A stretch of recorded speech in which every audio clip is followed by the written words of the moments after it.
Vamos aqui começar, né, mais uma live Crefito 6. Hoje com o assunto como brincar com meu filho, a terapia ocupacional responde. E aí a gente vai estar aqui com uma convidada ilustre, né, a doutora Aline de Melo, que é terapeuta ocupacional, tá? Ela tem pós-graduação em psicomotricidade, um MBA em docência do ensino superior, terapeuta ocupacional da Unimed Fortaleza e também professora da pós-graduação da Faculdade Plus. E aí, né, esse ano, né, ela lançou aí um canal no YouTube também para estar ajudando a pais, familiares, acerca da intervenção da terapia ocupacional com crianças na infância, né? Então você aqui é o nosso convidado para estar nos acompanhando neste bate-papo.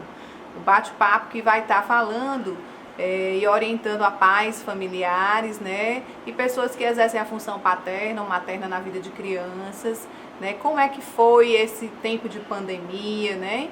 Então a gente está falando aí o que esse tempo de pandemia provocou na vida dessas crianças, né, que foi essa suspensão desse cotidiano, que as crianças tiveram interrupção dessas funções ocupacionais, os papéis ocupacionais de brincante, de estudante, né, estavam suspensos. E aí como foi que esses pais driblaram, esses pais que procuraram a intervenção da terapia ocupacional, orientações de como brincar. E aí a gente já está aí com a doutora Aline aqui na sala, né, nessa sala aqui do Instagram, do Crefito 6. Seja bem-vinda, viu, doutora Aline? Muito obrigada, boa noite.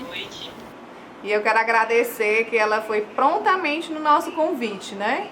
Convite assim de rápido, teve um sim bem rápido e é bom assim, que aí o bate-papo flui, né? Que aqui a proposta é essa, é ter um bate-papo descontraído para estar divulgando aí o que a terapia ocupacional pode fazer pela população. Então a gente vai conversar, né? A doutora Aline vai explicar aí um pouquinho o que foi que na clínica dela, quais foram as demandas que apareceram, né? Em relação a essa questão do brincar, durante esse tempo de pandemia. E aí, doutora Aline, como é que foi tudo isso? Como é que está sendo ainda? Porque a gente afrouxou em algumas coisas, mas ainda estamos nesses tempos, né? Com certeza. Primeiro eu quero agradecer o convite, né, Lu? Assim, acho que essa parceria com o Crefito é sempre muito importante. A gente poder divulgar o que a gente pode fazer, quais são as propostas da terapia ocupacional, a importância da atuação dos terapeutas ocupacionais. Então, acho que todo convite que é realizado assim para a gente poder falar um pouquinho é sempre muito bem-vindo. E eu acho que sempre o convite vai ser sim, a resposta vai ser sim quando vocês fizerem essa proposta, tá? Durante a quarentena, nós ficamos bastante tempo no distanciamento, né? E aí, alguns pais me procuraram nesse período para saber o que eles poderiam fazer. Porque o que foi percebido é que muitas crianças se desorganizaram por conta da quebra da rotina que eles tiveram, né? Dessa ausência de visitar parentes, dessa ausência de ir para a escola, dessa ausência da brincadeira em grupo e às vezes até mesmo do contato com as famílias que permaneceram no trabalho. Porque algumas famílias precisaram permanecer trabalhando e aí tinha todo um contexto para entrar dentro de casa, para poder estar, né, com os filhos.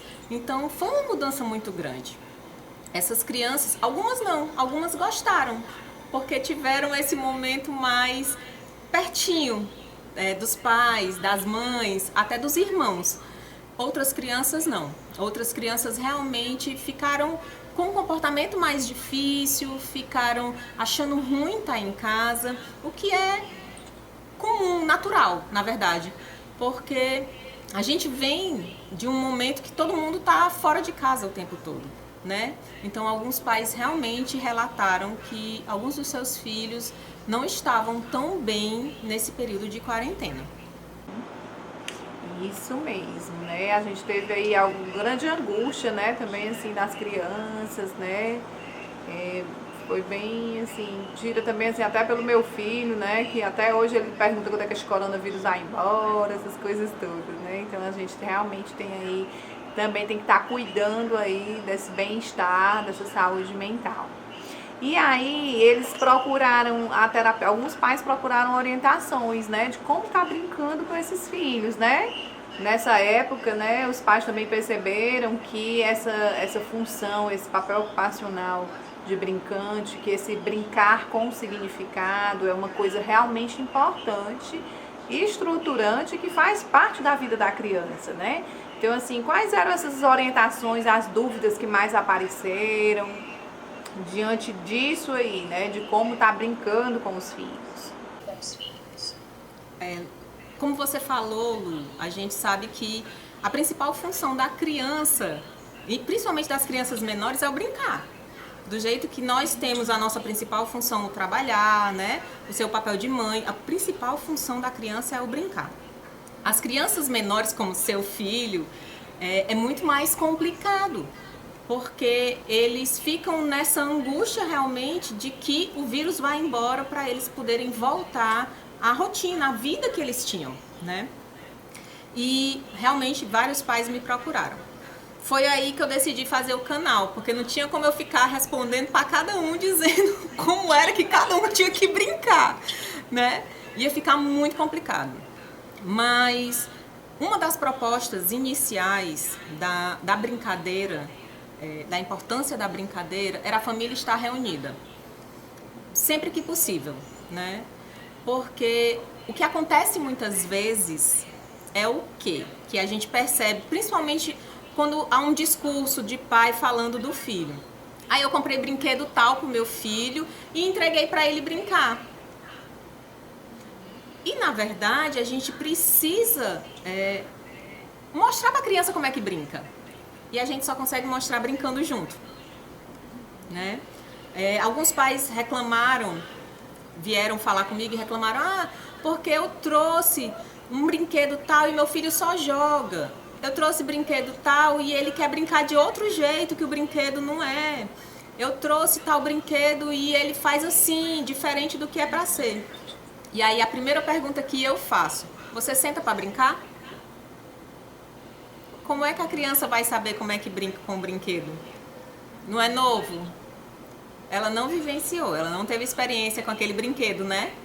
Fica muito difícil ela entender como é que ela vai brincar se ela não tem alguém que mostre para ela.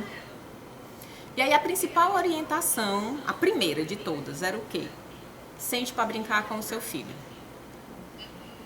Era a principal, em todos os contextos, digamos assim. Porque não foram só pais de pacientes que me procuraram. Na verdade, foram pais de amigos, né, que fazem parte do ciclo, e pais de pacientes. Então, a primeira colocação era essa: é preciso brincar, é preciso que você faça parte da brincadeira. E outra proposta e outra orientação que foi dada foi tentar fazer brincadeiras que não precisassem comprar brinquedos. Ou adaptar os brinquedos que já tinham em casa, né? Ou tentar construir alguns brinquedos. Porque a gente tem tanto material que dá para brincar, que dá para construir, que dá para fazer com que a criança faça parte da brincadeira. Porque quando a gente está construindo, a gente já está brincando. Quando a gente dá pincel, tinta, lápis de cor, tesoura, papel, a gente já está proporcionando uma brincadeira, né? A gente, além de proporcionar essa brincadeira, a gente ainda está possibilitando essa criança desenvolver várias habilidades. Então, foram duas coisas que eu sempre falei para os pais que me procuravam. E, para fechar, assim, de orientação principal, outra coisa que eu falava muito eram as brincadeiras da nossa época. Aquelas brincadeiras que utilizam mais o corpo. Com música, com objetos que não sejam comprados mesmo. Pode ser uma almofada, tipo batata quente. A brincadeira da batata quente, que você pega todo mundo da família que está ali em casa sem poder sair, utiliza uma almofada, utiliza um copo para ir passando, coloca a música e aí vão fazendo as prendas, vão fazendo as brincadeiras para se divertirem em família mesmo. Muito bom. Assim, o que é que a gente poderia sugerir de brincadeira, além dessas, né, da época da gente, de criança, né? Quais eram as outras brincadeiras, assim, que foram bem aceitas, né? Assim, que teve feedback, eu consegui, né? Essas brincadeiras em família, né? Que às vezes tem faixas etárias diferentes, né? Entre os filhos e irmãos, assim, às vezes tem uma criança na primeira infância, outra já tá pré-adolescente. Como é que mistura esse povo numa brincadeira única, né? Que sugestões são essas? Pronto. Brincadeiras, as que mais eu tive realmente um feedback positivo foi sobre o quê? As brincadeiras de construção. Construção de carrinho, construção de avião, construção de jogos de tabuleiro. Mesmo que a criança não vá brincar no jogo de tabuleiro mesmo, dama, xadrez, essas coisas, a criança tem a possibilidade de criar, né? Assim, nos vídeos que eu fiz, alguns eu demonstrei como fazia, para poder ficar mais fácil para esses pais fazerem a brincadeira com a criança. Por exemplo, deixa eu te perguntar, tu sabe como é que a gente faz um aviãozinho de brinquedo com as coisas que a gente tem em casa? Aviãozinho de brinquedo. Talvez seja assim, né? Ou aquele rolinho de papelão de um papel toalha. A gente pode fazer com garrafa PET, garrafinha de... Ou então o próprio papel, dobrando e fazendo um campeonato de avião de papel. Tu sabia que tem outra forma de você fazer um aviãozinho que ele fica bonito e a criança consegue pintar com coisas que a gente tem em casa? O quê? De quê? Pregador de roupa. Hã? Pregador de roupa. Pregador de roupa. Pregador de roupa. E palitinho. Olha que interessante. Pega o pregador de roupa, bota o palitinho aqui, ó. Entendi. Na ponta e na outra ponta e o aviãozinho se forma. E aí, antes de fazer a colagem, pode botar essa criançada para pintar. E aí pinta da cor que quiser. Pinta colorido. Né? Usa tinta, usa pincel, usa canetinha. Usa o que tem. Com certeza. E a imaginação, né? E aí as crianças criam bastante. Quando você coloca material para a criança tem uma imaginação muito boa, né? Então acaba que ela cria bastante. Ela tem essa possibilidade. A gente é que às vezes trava muito porque a gente dá muito brinquedo pronto. Aquele brinquedo que você traz da loja que foi caríssimo e às vezes a criança nem se interessa tanto. E a gente tem que lembrar que, tipo assim, se você quer um adulto criativo, né? Se você quer desenvolver esse filho para ser um adulto criativo, para ser aquele adulto que tem jogo de cintura, que sabe entrar e sair, né? Que soluciona problemas com rapidez, é nesse brincar criativo, né? Dessa livre imaginação que ele vai estar ensaiando essas habilidades, né? Essas habilidades aí sociais e cognitivas que a nossa vida adulta exige, né? Então, assim, adentrando isso, né? Quais são esses principais benefícios dessa interação com pais e filhos, os familiares também, nessa brincadeira? Por que é tão importante sentar no chão, se disponibilizar, ter essa disponibilidade emocional, porque isso é uma função parental, né?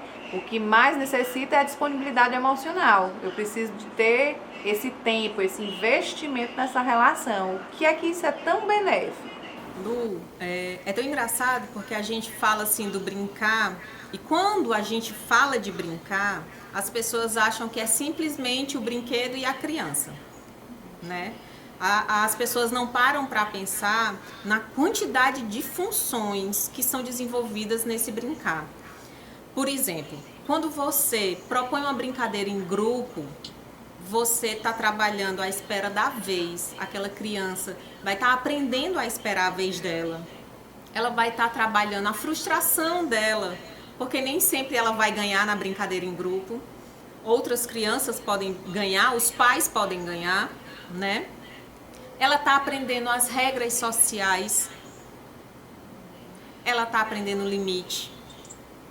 E quando os pais fazem parte desse jogo, dessa brincadeira, eles estão mostrando para a criança que eles fazem parte da vida dela.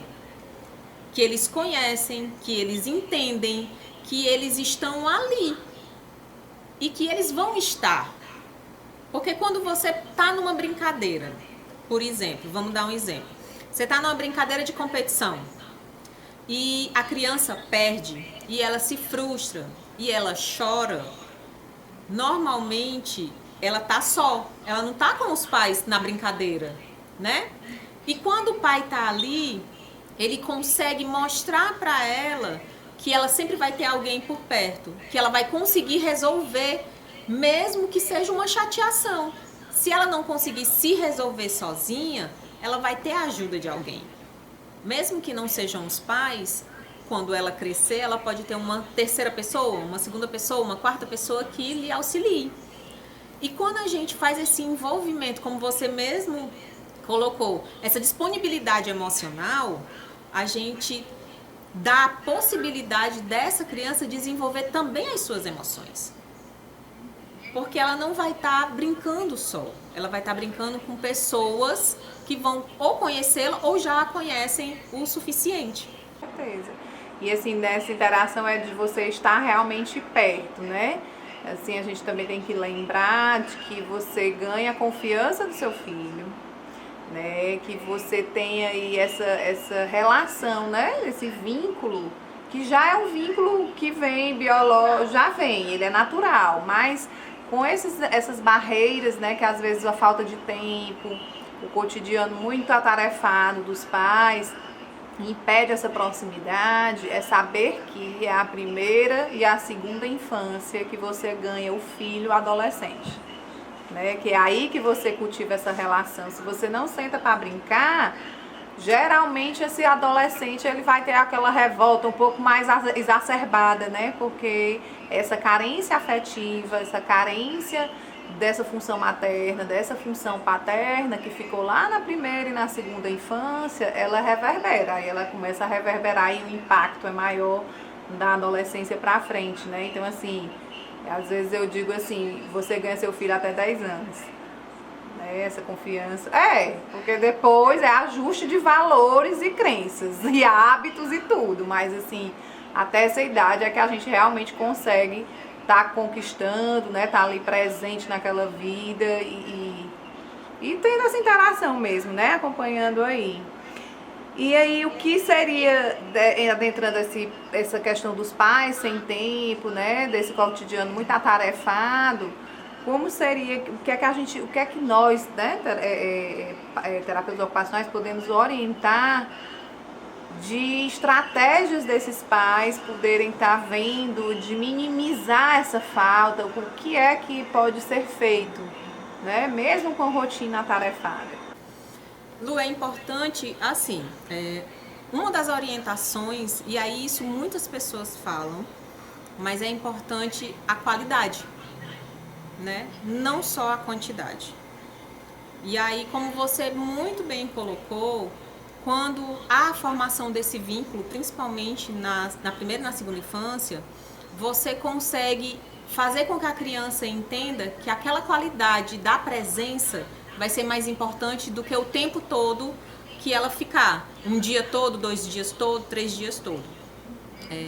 Muitos pais nessa quarentena não deixaram de trabalhar, né? A gente sabe que várias pessoas ficaram trabalhando home office. E muitos até trabalharam triplicado, porque estavam em casa. E é importante a gente poder separar um pouquinho de cada função. Vou tirar 30 minutos hoje para brincar com meu filho. E aí sentar lá, não é sentar aonde você está trabalhando, né? É ir lá no quarto dele, onde tem um local de brincar. Lu, é importante a gente estar sempre pensando na qualidade, né? É importante a gente sempre estar pensando em como a gente pode estar presente, mesmo que a gente esteja ausente, digamos assim. Nesse período de pandemia, como você mesmo colocou, como a gente estava falando um pouquinho antes, muitas pessoas acabaram trabalhando no home office e trabalhando muito mais. Então, para as crianças que estão em casa, os pais estão em casa. Então, eles pedem atenção, eles querem estar presentes, eles querem estar junto. Então, é importante, desse dia todo de trabalho, a gente tirar pelo menos 30 minutos para estar com o nosso filho, né? Ou nossos filhos, para a gente poder tentar fazer essas brincadeiras em família mesmo. Porque, e aí, uma coisa importante, não ser no ambiente que você está trabalhando, né? Porque quase todo mundo separou um cantinho para trabalhar, tipo um pedaço da sala, ou um quarto que é tipo escritório, alguma coisa assim. Então é importante que a brincadeira com essa criança ou essas crianças não seja nesse ambiente, para ser realmente a brincadeira, né? Ser o momento da criança. E aí vai pro quarto da criança, se tiver um local lá, ou monta um lugar longe do teu de trabalho, na sala, né? Abre um tatame, abre um tapete, abre um lençol. E aí faz uma brincadeira lá em cima. Delimita esse espaço e mostra que você vai estar ali naquele momento. A gente peca muito, e eu acho que isso vale para todo mundo. Como nós temos uma rotina atribulada mesmo, né? Eu acho que todo mundo hoje em dia tem essa rotina atribulada, de estar fora de casa, de trabalhar 2, 3 expedientes. Então, é importante que a gente esteja presente em algum momento nessa brincadeira. E a gente vai estar presente se a gente mostrar que a gente está ali. Tem algumas pessoas que vão dizer, mas eu chego cansado, né? Já trabalhei tanto, como é que eu vou brincar ainda? Me sentar no chão para brincar, não tenho mais idade para sentar no chão para brincar. Bota uma mesinha para essa criança, né? Chama essa criança para uma mesinha. E aí você estando lá perto, você participando do que está sendo proposto, é muito importante, né? Tem uma pergunta aí, tu viu? Tu conseguiu ver? Brincadeiras com bebês que estimulam o desenvolvimento deles. Estimulem. Quais as brincadeiras? Com o bebê, as brincadeiras são mais no sensorial, né? Porque nessa primeira infânciazinha mesmo do bebê, eles são muito sensoriais. Então, tudo que a gente puder proporcionar com som, com textura, com brinquedos mais molinhos, vai ser mais legal e mais divertido para eles, né? Lembrando que é importante as crianças vivenciarem o chão, tá? Não precisa ser no chão especificamente, mas tem que estar numa superfície mais durinha. Porque aquelas crianças que ficam na rede o tempo todo, em cima da cama o tempo todo com o colchão mole, elas vão ter dificuldades em adquirir muitas coisas que eram para elas adquirirem de uma forma natural. E aí, quando a gente possibilita esse chão, a gente está dando oportunidade. Com certeza, é isso mesmo. Possibilita esse chão e hoje a gente tem várias coisas. Antigamente era que era mais complicado, né, botar esses bebês no chão. Mas hoje a gente tem tapete de EVA, né, tem aquelas cantoneiras para móveis. A gente pode adaptar também, né? Tem muita gente que coloca tecidos, até próprio pano de prato para não ferir. As crianças são os bebezinhos que estão aí engatinhando, né? Que estão fazendo esses movimentos para aprender a andar, que já estão experimentando as primeiras corridas, né? Que tem aí todo esses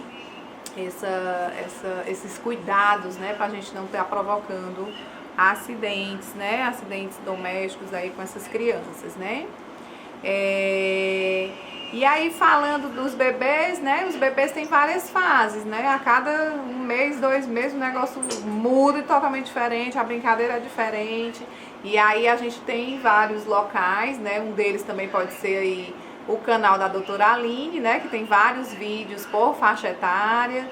né, que pegam desde bebês, aí vai de 0 a 2 anos, de 2 a 4 anos, porque aí a cognição da criança, né, a nossa cognição do desenvolvimento humano, ela vai mudando de faixa.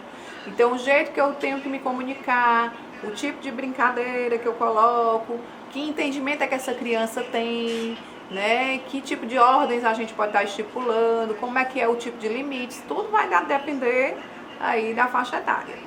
Né? Por isso que é um desafio a gente misturar aí, tipo, um bebê de 2 anos, um menino de 5 e um pré-adolescente de 11 em brincadeiras assim, conjuntas, em família. Por isso que a gente enfatizou muito essa importância dessas brincadeiras em família aqui também, né? E, assim, a gente tem essa história que falaram sobre construindo memórias, né? Que importância é essa dessas memórias afetivas, né? Na vida dessas crianças. Pode falar um pouquinho, doutora Aline, sobre isso? Sim.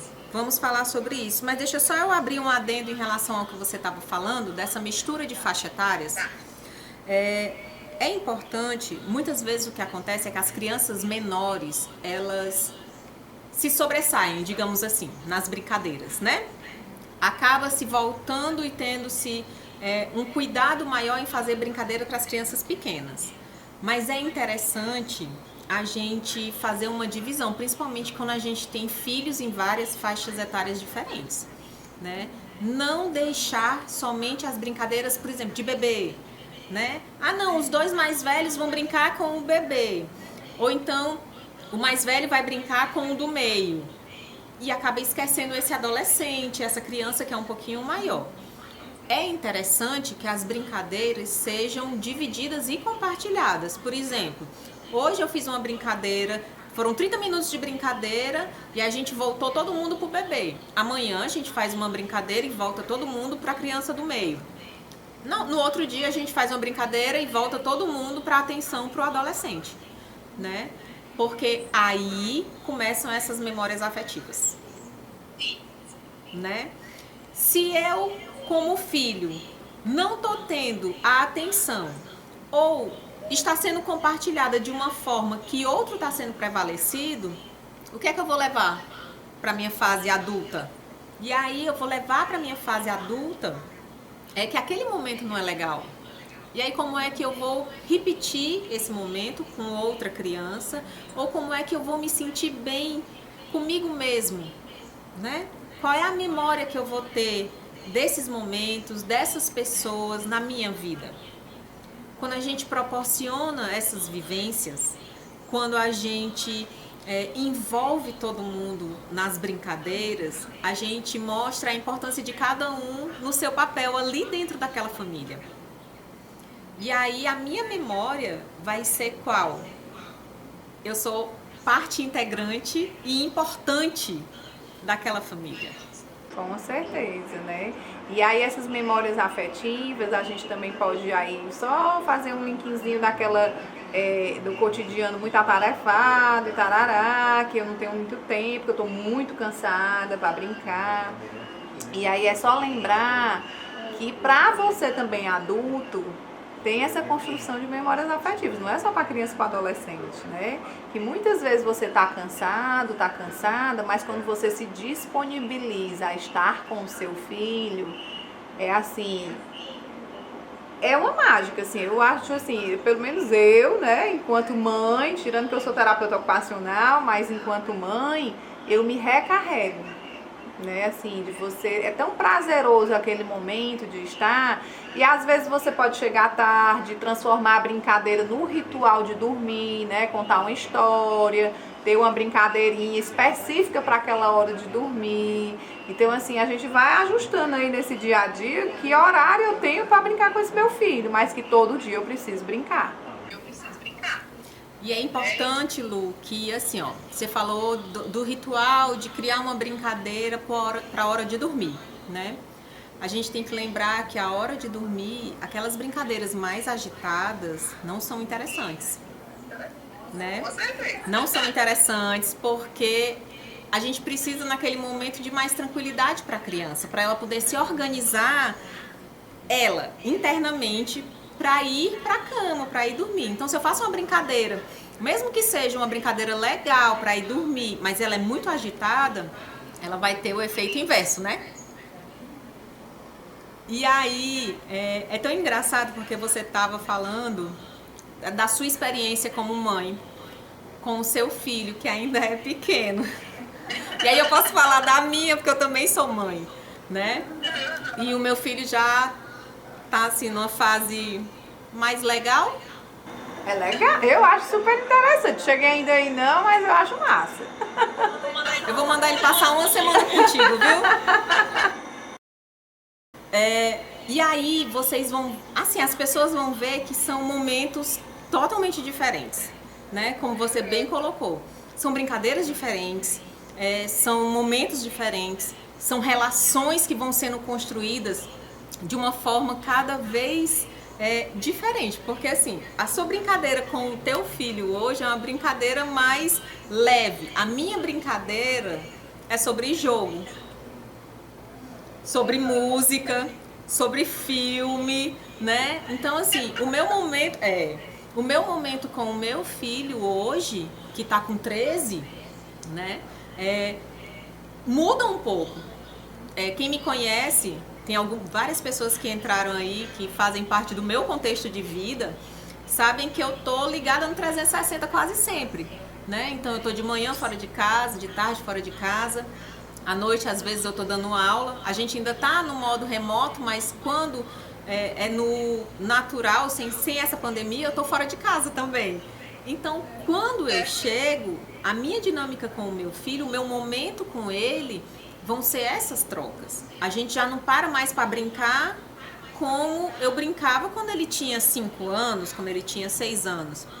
Mas agora ele me busca e eu busco para brincadeiras, momentos diferentes. Não é nem brincadeira, momentos diferentes. A gente tem nossas brincadeiras, mas são brincadeiras mais agitadas, digamos assim, né?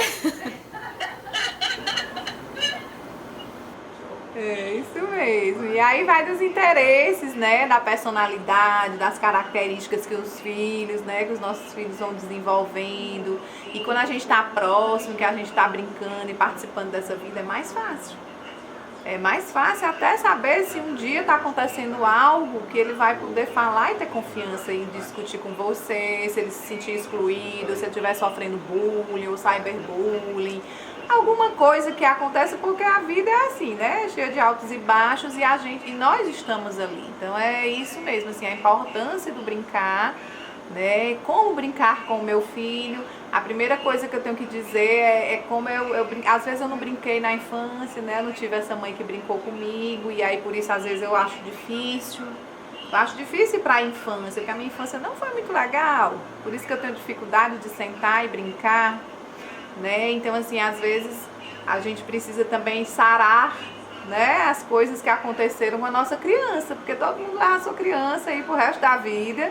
E que muitas vezes a função paterna e a função materna, ela vem também para sarar isso, né? Que a gente possa se disponibilizar como mãe, como pai e entender que realmente existe essa necessidade do ser humano de ser relacional. É por isso que tem tanta gente no mundo, é por isso que tem tanta língua no mundo, né? Várias línguas, né? Porque a gente tem essa necessidade de relação, né? A relação, e essa necessidade, ela vem desde bebê. E aí a gente, enquanto pai e mãe, né, além do amor, da paciência, a gente precisa também um pouquinho de conhecimento sobre esse desenvolvimento, o que é que a gente pode estar. E aí nesse momento, a gente pode buscar um TO, pode buscar um terapeuta ocupacional, né?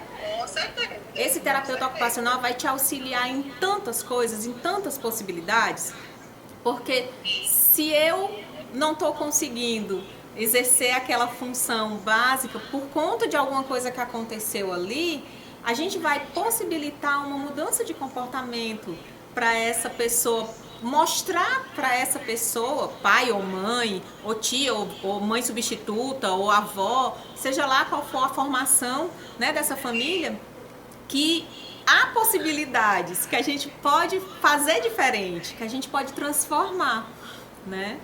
Eu já tive mães de pacientes meus, crianças autistas, que quando a gente proporcionava esse momento da brincadeira com a família, a gente via uma coisa assim mais retraída. E aí quando a gente perguntava, qual é o tipo de brincadeira que você faz? Ela dizia, não, eu não brinco. A mãe ou o pai, não, eu não brinco porque eu não sei brincar. Né? E aí quando você começa a mostrar, quando você começa a dizer as possibilidades, o olho começa a brilhar. E quando a criança começa a perceber que o pai e a mãe estão ali juntos, o mundo se abre, né? O mundo se abre para várias coisas. É isso mesmo.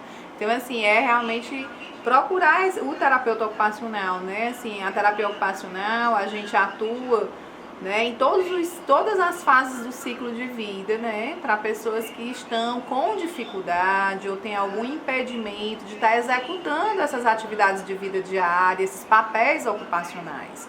Né? Então, se você tem alguma pequena dificuldade ou quer melhorar isso, né?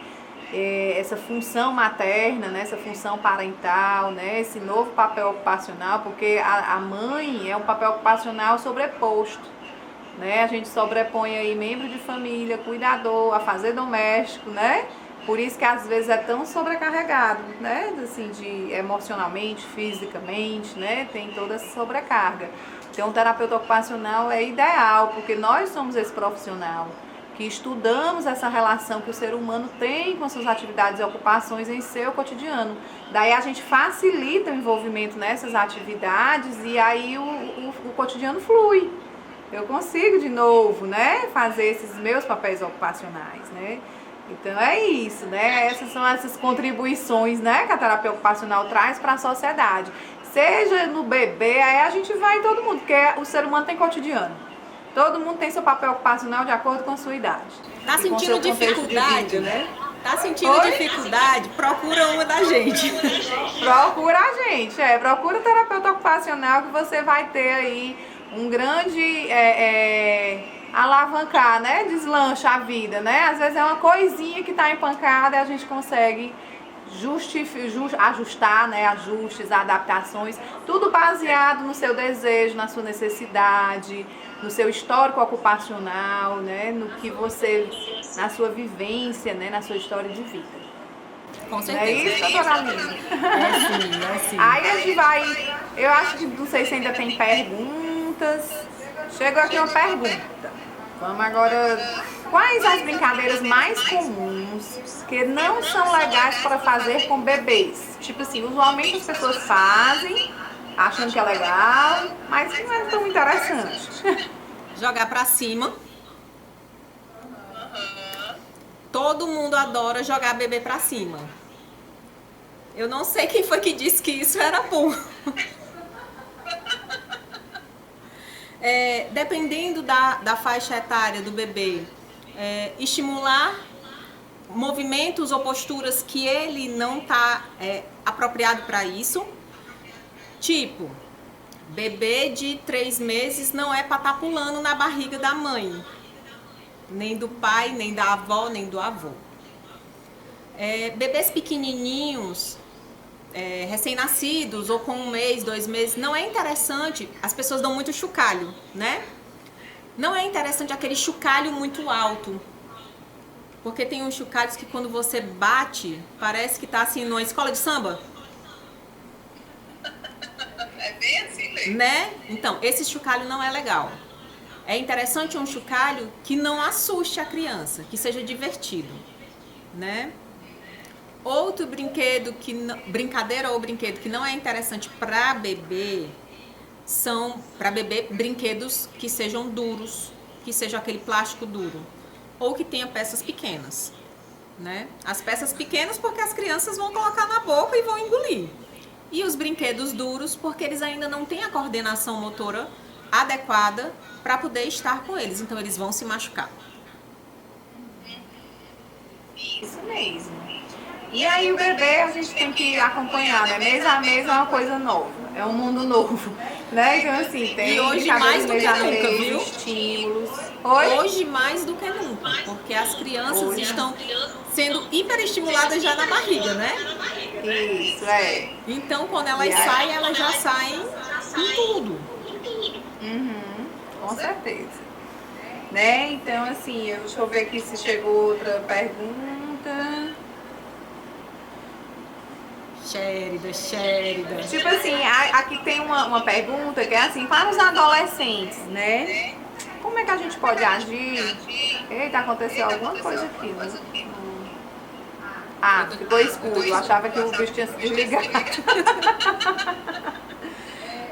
Os adolescentes, como agir, né? Se eles só pensam em internet, o que é que faz com esses adolescentes para eles não passarem esse dia todo nessa internet? Para eles não passarem o dia todo na internet, você precisa estar lá pertinho deles, né? Você precisa mostrar que você tem interesse no que eles estão fazendo. E compartilhar o que eles gostam. Uma coisa que eu digo muito, você falou, e aí eu vou complementar. Quando a gente está próximo às crianças, vendo o crescimento delas, a gente vai conhecendo cada vez mais os interesses, quais são as possibilidades, quais são as dificuldades, né? E com o adolescente não vai ser diferente. Se você está acompanhando ali pertinho, você consegue ver quais são os interesses. Um filme, chama para assistir um filme. Chama para estar do teu lado assistindo um filme. Tenta mostrar interesse em um instrumento musical, né? Livro. Livro é perfeito para toda e qualquer idade. A criança pequena que se apropria de livros, ela vai crescer um adolescente, um adulto interessado em livros.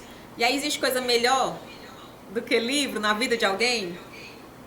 Não existe. Não existe. Se você souber conhecer um pouco dos seus filhos, né, adolescentes, menina, menino, você pode se aproveitar dos interesses deles para trazer eles para perto de você para alguma atividade que não envolva o jogo. Normalmente é o jogo, né? Normalmente é o videogame, é o jogo no celular que faz isso. Então, assim, chama para um filme, faz uma pipoca, faz um piquenique.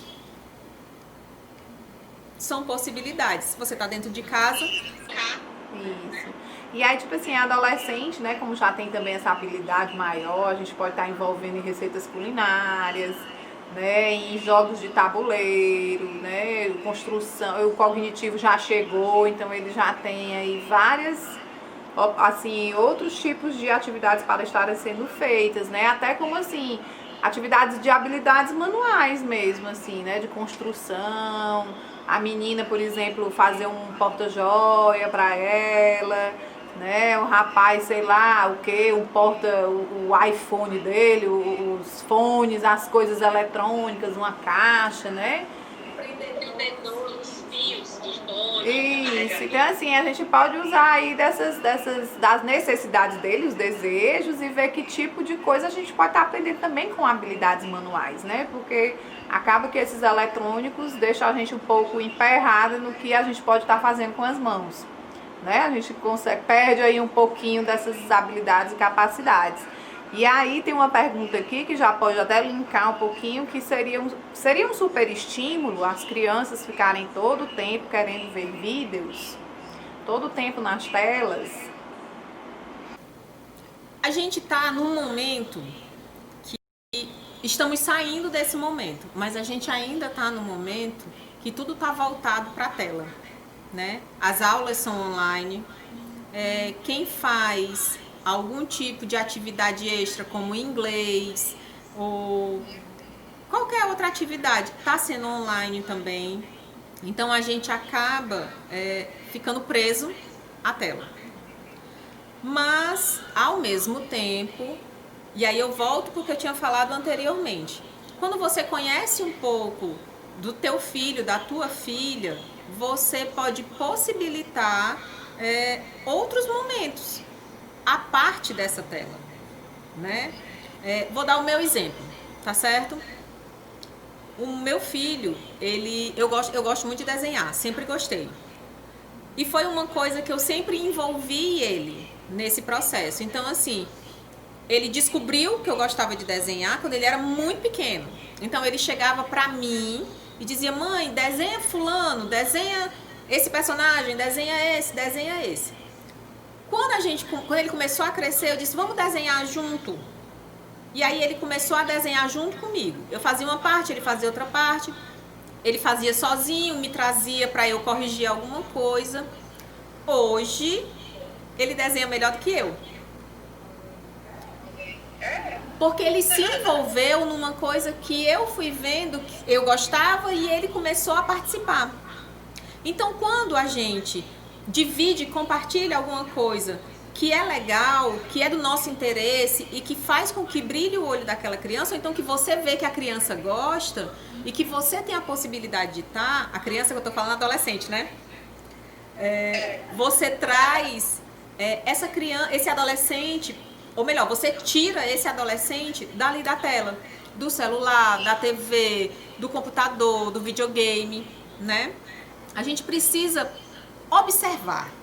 Eu acho que é essa a palavra, é observar, prestar atenção naquele ser que está ali na nossa frente. Eles mostram tanta coisa pra gente, é só a gente parar um pouquinho pra ver. Com certeza, se interessar pela vida do filho, né, dos filhos, da filha. E assim, eu vejo também assim que às vezes a gente vê assim, censura livre. E acha que toda criança de toda idade pode assistir a censura livre, né? Mas não. A gente tem que, pai e mãe, né, e as pessoas que cuidam das crianças. Ai, mãe, eu quero assistir esse desenho. Ai, peraí, que eu vou assistir junto com você para saber se você pode. Se é na sua faixa etária, né? Então, assim, tem desenhozinho que é depois dos 7, dos 8, dos 9, né? Então, tem alguns canais na TV a cabo que já são direcionados para pré-adolescentes, outros para meninos pequenos. Então a gente também tem que tomar cuidado, porque nem toda censura livre é totalmente livre, né? Tem que ver isso aí, que aí pode ser um super estímulo. Eu posso estar adiantando conteúdos daquela faixa etária do menino menor, né? Ele já se interessando por coisas de meninos mais velhos, e aí ele começa a estar nesse amadurecimento, aí começa a se desinteressar pelas coisas da escola, que é tudo besteira, porque ele já sabe demais. Então tem algumas coisas que a gente tem que cuidar também, tá atento a isso, né? Sim. E é interessante a gente parar para conversar. Porque se a gente não tem essa conversa, se a gente não tem esse momento da explicação, não tá no seu momento ainda, não tá na sua fase, isso aí é muito para maior e tal. Quando você sair de casa, ele vai querer estar lá vendo, né? Então a gente precisa ter esse cuidado, né? A gente precisa ter esse cuidado de conversar realmente sobre essas censuras livres que não são livres. Então tem uma tá pergunta aqui, né? Quando a criança acompanha pelo YouTube, como é que a gente pode estar vendo essa classificação? Como? Assim, você sabe responder? Na verdade, assim, é o que você falou, tem né? isso. A gente precisa estar atento ao que eles estão assistindo. Não vou mentir pra você, eu já pequei nesse caso da censura livre, né? TV a cabo, normalmente você se prende e acha que pronto, tá na TV a cabo, tá seguro. Tá naquele canal de que é só de criança, vai estar seguro, pode assistir tudo. Então é mesmo estar sempre do lado. Não é isso, doutora Aline? Isso, exatamente. Porque na verdade, nem, como você falou, nem sempre o que é livre realmente. Eu estava contando que eu pequei com isso em relação ao meu filho, né? Ele assistia, ele estava na TV fechada, e aí estava num canal que era para criança, e eu estava confiante de que era só para criança. No dia que ele virou para mim e disse assim: mãe, senta aqui, vamos assistir esse desenho. Quando eu me sentei, eu disse: nunca mais você assiste esse. E aí ele ficou realmente um tempão sem assistir, porque é muito complicado a gente não estar presente. O YouTube, ele tem possibilidades infinitas. O que você pesquisar, você encontra lá naquele YouTube, né? Então, a melhor forma da gente saber se tá ok é a gente participar. É participar, estar presente. E aí saber também que tem alguns canais, assim, quando você tiver um tempinho, pode dar uma passeada, mais ou menos assim, dar uma espreitada. Então, assim, tem alguns canais que é pra menino de 10 aninhos, né, que já é outra faixa etária, que é aquele Cartoon Network, né, o Nick, eu não sei nem falar, hoje tinha um paciente meu ensinando este nome deste canal. E aí o Nick Júnior já é pra menino pequeno, né, Disney Júnior. Então, assim, a gente ter também esse cuidado de estar fazendo esse filtro dos canais. E aí a gente tem hoje tem dispositivo de estar bloqueando canal, essa coisa toda. Mas a gente tem que realmente ter essa preocupação, porque a gente sabe no desenvolvimento humano, né, quando o cérebro a gente tá aí nas conexões máximas, é quando a gente é criança e adolescente, né? Que aprende tudo no ar. Basta uma primeira vez, duas coisinhas, 2 vezes ditas, já aprendeu. Né? Então, assim, aí a gente tem que ter essa qualidade, né? O cuidado na qualidade da informação e da vivência que está sendo ofertada. Porque aí eu posso treinar o meu filho para o que eu quero, para o que eu quiser. Inclusive para desenvolver transtorno de conduta, né? Para desenvolver várias coisas. Não são só as crianças não vêm só com alterações neurológicas do ventre, né, da maternidade, o contexto que ele tem, a rotina, o tipo de brincadeira, o tipo das informações, como é que eu estou lidando com essa criança, também me desenvolve aí alguns de futuros diagnósticos, né, que a gente... É tão interessante tu falar sobre isso, Lu, porque assim, eu tenho recebido muito na clínica crianças lá na Unimed, né? Crianças com hipótese diagnóstica de autismo. E muitas das características dessas crianças são por conta de eletroeletrônicos, né?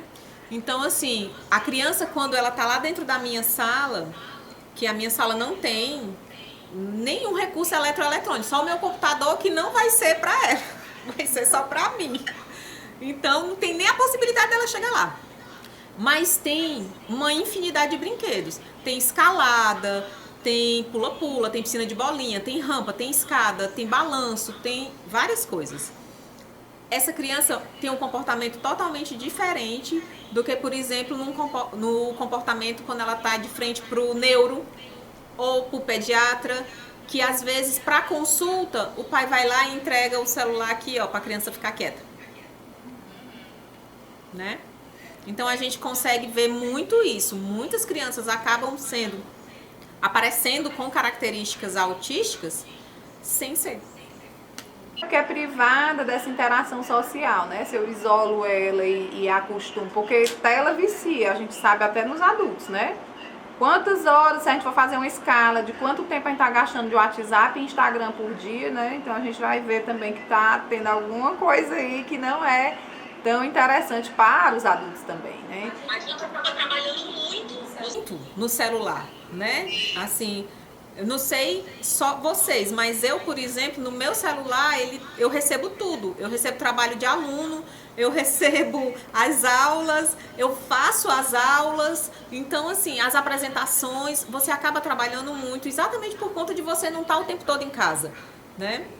Eu não consigo estar com o meu notebook o tempo todo passeando por aí. Então, o meu celular é quem me salva. Então, ele tem vários programas com edição de vídeo, com colocar logomarca, para fazer as publicações no canal, para fazer as publicações no meu Insta profissional, né? Então, assim, acaba que a gente se utiliza do telefone para trabalhar de várias formas. E a gente tem que ter um cuidado do exemplo que a gente dá. Por exemplo, uma coisa que eu vejo muito às vezes é a família vai sentar para almoçar, vai sentar para jantar, e aí o celular fica lá em cima da mesa, do lado. Né? Tira esse celular dali, enquanto você está jantando, enquanto você está almoçando, tomando café, ele não precisa estar ali do teu lado. Né? Deixa para responder as mensagens, ver as coisas depois. certeza.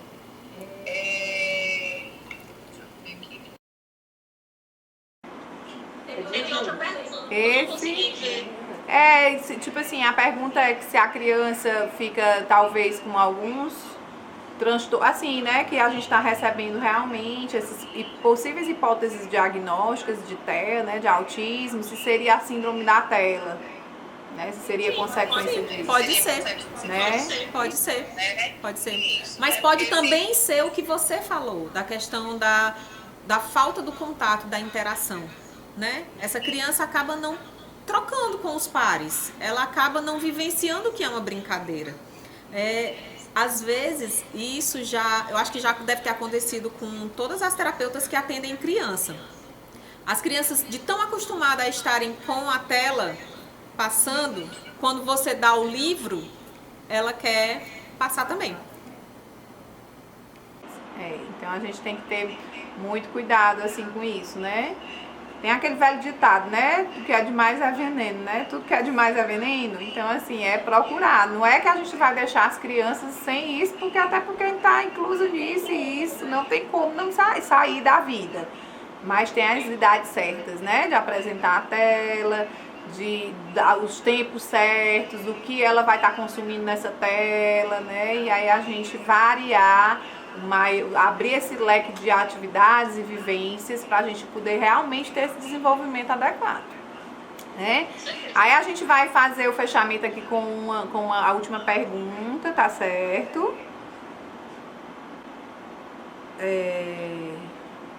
O que é isso aqui, gente? Essa do desenho foi o que você perguntou. Foi?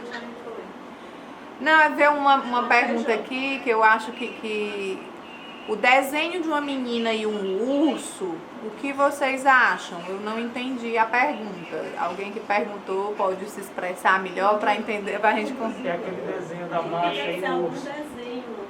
É a marcha e o urso. Ah, a marcha e o urso é a nova pimentinha, né? Eu acho. A marcha e o urso é a nova pimentinha. Tem alguns desenhos que a gente precisa ter um certo cuidado de dosagem de assistir, né? Teve uma época que a Peppa, ela era um desenho que muitas pessoas condenavam, porque a Peppa era atrevida, porque ela fazia coisa errada. Hoje eu não tenho mais tanto contato com coisas da Peppa, mas eu já ouvi falar que houve uma repaginada nela, ela já não é mais tão mal criada assim. Né? Mas a Peppa, eu tenho uma teoria pra Peppa. A Peppa é feminista. Né? Então, assim, mas o desenho é isso, é você sentar do lado e ir contrapondo. Meu filho, o que é que você acha disso, né? E tudo. A marcha e o urso é dosar realmente, é colocar a criança para ela também ter esse crivo, né, de discernimento, começar a desenvolver esse discernimento, se é interessante fazer aquilo, se não é, né? Mas a gente também tem que ver que ali a inocência da criança, né? Que a maioria das crianças faz realmente na curiosidade, né, de estar querendo. Eu adoro os corretores. A Caroline foi escrever. A Caroline foi escrever agora pra ajeitar a marcha e o urso, aí ficou manhã e urso. Mas eu acho que é o corretor aí, que não tá deixando ela escrever. É o corretor, com certeza. Esse corretor tira todo mundo do sério. Né? Então a marcha e o urso, né? Então a gente tá do lado realmente, né? Até porque também na nossa época tinham vários desenhos que não eram tão interessantes, né? Como o Pica-Pau, Pernalonga. Né? Então, assim, é isso. Gente, então a gente vai aqui já finalizando. Eu gostaria de solicitar a doutora Aline as últimas considerações, né? Considerações finais. Fechar aí com uma orientação, assim, do que é que a terapia ocupacional pode fazer aí por você, pela sua família, pelos seus filhos, né? E agradecer aí pelo aceite, pelo nosso bate-papo aqui, foi super descontraído. Foi ótimo mesmo, adoro. Tu sabe que eu adoro conversar com vocês. Muito obrigada pelo convite e vai ser sempre aceito, como eu já falei no início. Eu acho que se as pessoas têm algum tipo de dificuldade, como a gente já falou em alguns momentos, em relação ao brincar, a como brincar, qual é o brinquedo ideal, qual é o momento ideal, como fazer nesse período de quarentena para qualificar esse tempo, né, que está lá dentro da casa, no meio dessas milhões de atribulações que a gente tem. Procura um terapeuta ocupacional. Algumas pessoas, alguns profissionais ainda estão fazendo o teleatendimento, né? Se a pessoa não se sente à vontade para estar no consultório, alguns profissionais ainda estão fazendo o teleatendimento. Dá para fazer essas orientações. Busque um profissional orientado, capacitado para poder lhe ajudar. Algumas crianças que têm algum tipo de dificuldade, que já tenham um diagnóstico, ou que já sejam diagnosticados, ou estejam em busca desse diagnóstico, procurem os profissionais, procurem um TO para poder ver a avaliação, ver como é que essa criança tá. E aí, não só a criança, né? Como você bem colocou lá no início da nossa conversa, nós, terapeutas ocupacionais, passeamos em todas as fases da vida, né? Eu, por exemplo, eu atendo criança e atendo idoso, então eu estou nos dois extremos. E aí é muito interessante. Então, se tem alguma dúvida, se tem alguma dificuldade em alguma questão de rotina, alguma questão do brincar, alguma questão do desenvolvimento, em como essa criança tá, ou como esse idoso tá, ou como esse adolescente tá, esse adulto que tem alguma disfunção, procura a gente, né? Procura um profissional qualificado para poder fazer esse ajuste. Bom, então eu quero agradecer a vocês que estiveram aqui com a gente, tá certo?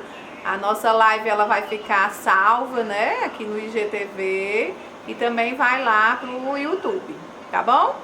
Ok, então muito obrigada pela sua companhia e esperamos sempre você aqui na live Grafito 6.